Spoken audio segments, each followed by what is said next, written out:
মেট্রোর নিচে যে গরুর হাট বসছে, এই বিষয়ে আমি শুধুমাত্র ব্যাপারী ভাইদেরকে দোষ দিব না, এখানে সিস্টেমেরও কিছু দোষ আছে। বাট আমার মেইন কনসার্ন মেট্রোর নিচের গরুর হাট নিয়ে না। আমার মূল কনসার্নটা হলো আমার কন্টেন্ট ক্রিয়েটর বা যারা পেজ দিয়ে ব্যবসা করতেছেন তাদেরকে নিয়ে। আপনাদেরকে একটা উদাহরণ দিই।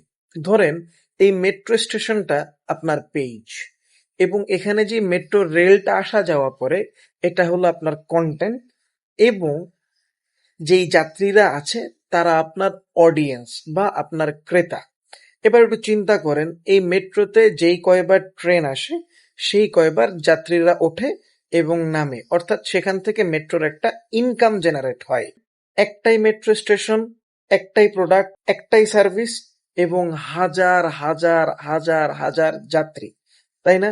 সো এইভাবে যদি আপনি চিন্তা করেন যে আপনার পেজের জন্য শুধুমাত্র আপনি একটা সার্ভিস বা একটা প্রোডাক্টের উপরে খেয়াল করে বারবার যখন আপনি কন্টেন্ট বানাবেন, তখন অটোমেটিক আপনার অডিয়েন্স আপনার প্রোডাক্টের সাথে অ্যাটাচ হয়ে যাবে, এবং অটোমেটিক তারা সেগুলো কেনার জন্য বা আপনাকে বারবার দেখার জন্য অভ্যস্ত হয়ে যাবে। এভাবেই মানুষের সাইকোলজি কাজ করে।